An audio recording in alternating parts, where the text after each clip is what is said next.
Okay, so open line brush, and then you're gonna go to the little eyedropper thing in the color menu and pick like her skin to color. Find the calligraphy pen in the brush menu, turn the size all the way up, and just color over a little bit of it.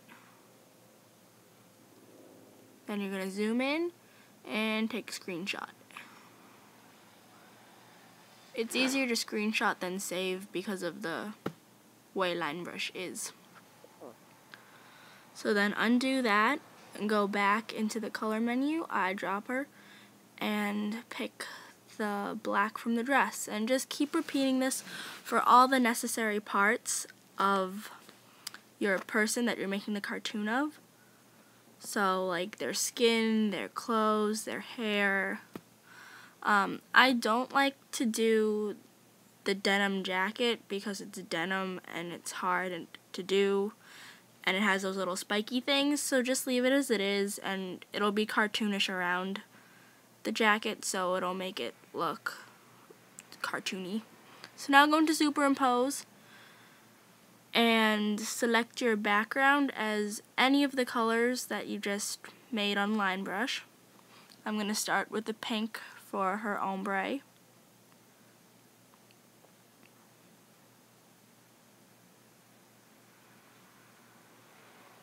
And then your foreground as the original picture of your person. Go to the transform menu, size that up the way you want it, go to the mask, and start with the wand and just get as many of the giant pieces you can.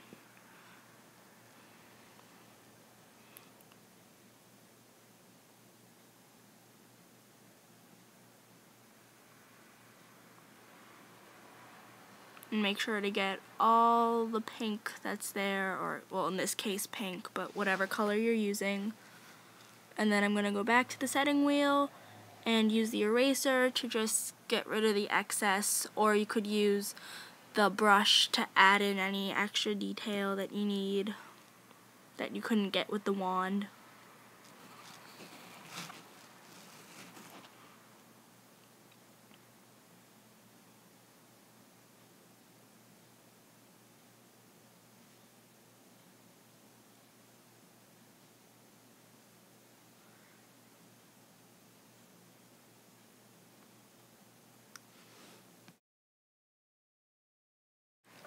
Okay, then after you finish doing all the pink, you want to go to the transform menu and merge it. Upload a foreground as any of the colors again. I'm going to do the other part of her hair. Go to the transform menu, swap them, and then hit the scale fit button. And then basically just keep repeating, masking away all the little loose ends and stuff. And then, as you can see, I had to erase a lot of it because her hair and her skin color are similar. Okay, and I merged the hair again, and then I uploaded the skin, and right now I'm doing her skin, a different yellowy tan color.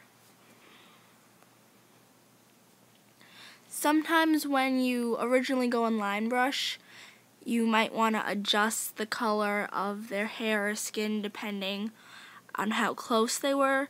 Like Demi's blonde hair was very similar to her skin color, parts of it, so I made the hair a little lighter and I used one of the tanner colors in her skin. So you could see the difference between the hair and the skin.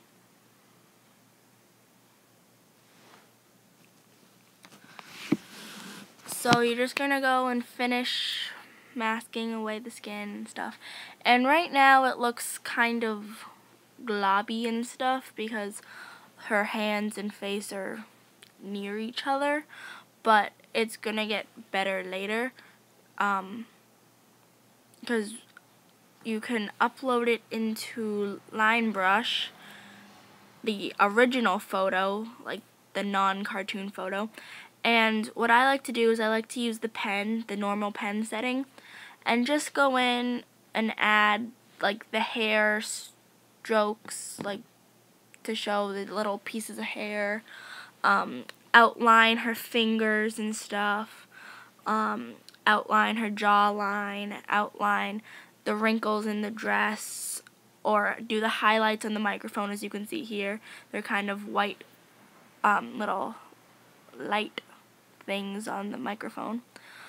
It's really basic. You're just tracing. You can't really mess it up unless you lean on your device weirdly and there's a stray line. But that's about it. So now I finished the cartoon and I'm uploading this just plain square pink background. I downloaded it from Fonto, one of those plain images. And then I'm gonna bring in the finished cartoon as the foreground. And you can kind of see there are the little lines that I talked about earlier, just from her hair and the wrinkles in the dress. I did a couple highlights on the microphone. And right now I'm just getting rid of all the background.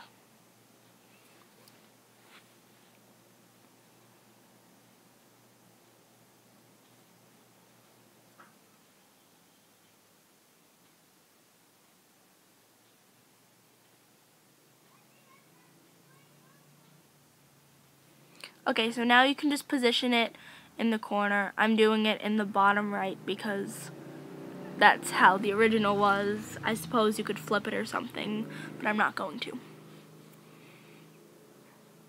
Okay, now you can go into Fonto and upload that new one with the pink background.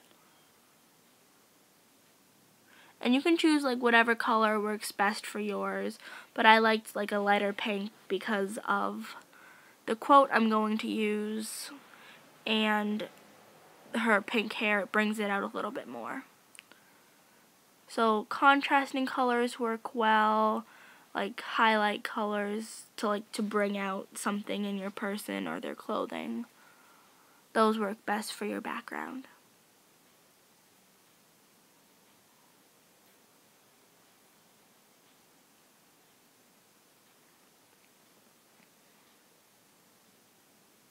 So, if you were wondering what fonts I'm using for the If I Ever Did That, it's called Ranger, and you can download that one from thelosttype.com. And then all my other fonts are from dafont.com, D-A-F-O-N-T.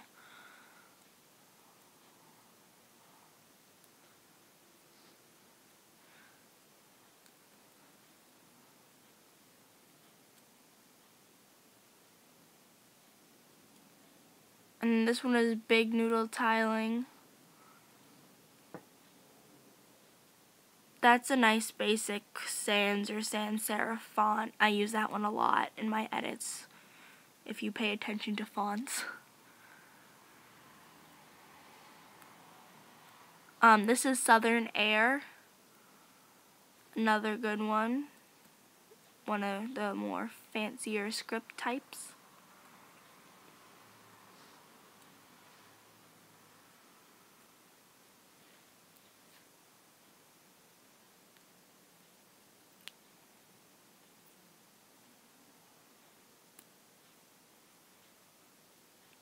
And lastly, Colors of Autumn.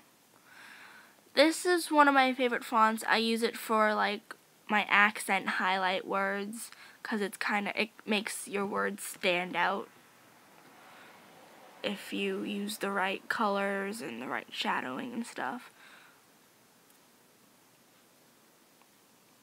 So I'm gonna make this one hot pink because it is my accent word, highlight word, whatever you want to call it. Like a bright pink. And again, it's also bringing out the pink ombre in Demi's hair because it's pink, and if you look closely you can kind of see the hair stroke lines in that part of her hair are about that color pink. So now I'm going to add a shadow to these ones.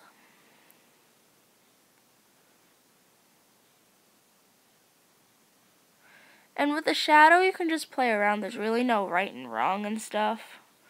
Like, just position it differently. But don't have the shadow, like, hanging way out, because that doesn't really look good. Like, keep the X and Y's within negative plus 20.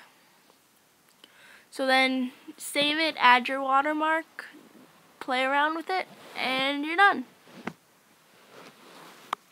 Thanks for watching my video. Don't forget to like, comment with any questions, and follow me on Instagram and Tumblr at Daily Edit. Thanks, bye.